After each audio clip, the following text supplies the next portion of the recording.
فطر الخلائق بقدرته ونشر الرياح برحمته ووطد بالصخور ميدان أرضه ثم الصلاة والسلام على رسوله وآله الطيبين الطاهرين المعصومين ولعنة الله على أعدائهم أجمعين. أما بعد فقد قال الله تبارك وتعالى في كتاب المجيد وفرقانه الحميد وقوله الحق. فأعوذ بالله من الشيطان اللعين الرجيم. بسم الله الرحمن الرحيم. هو الذي أرسل رسوله بالهدى ودين الحق ليظهره على الدين كله ولو كره المشركون. بآواز بلند صلوات.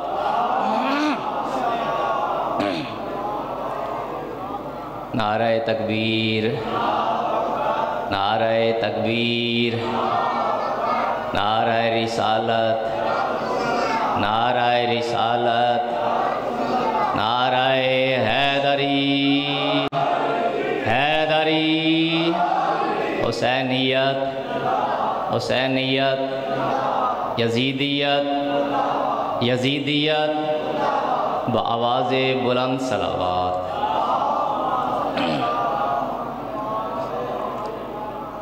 خالق کائنات نے اپنے مقدس کلام میں ارشاد فرمایا هو الذی ارسل رسولہ بالہدی ودین الحق.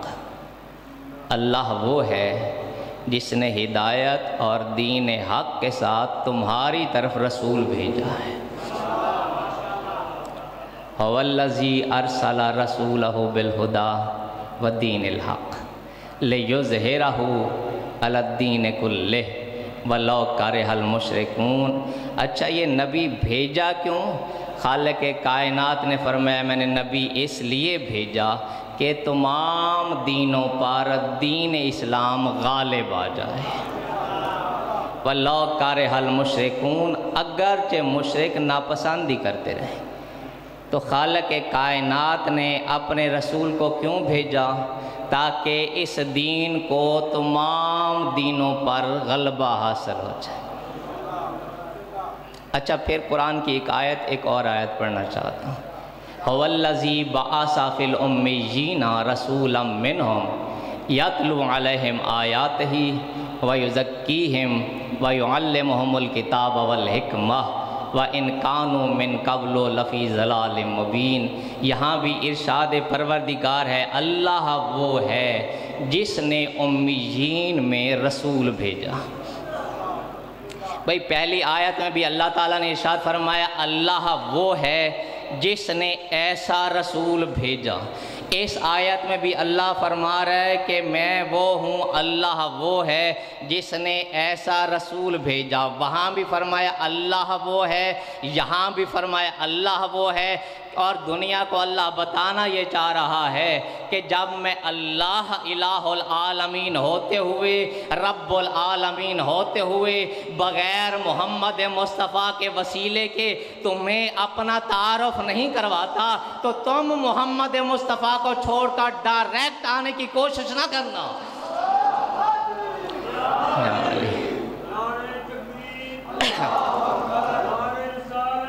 یا رسول اللہ،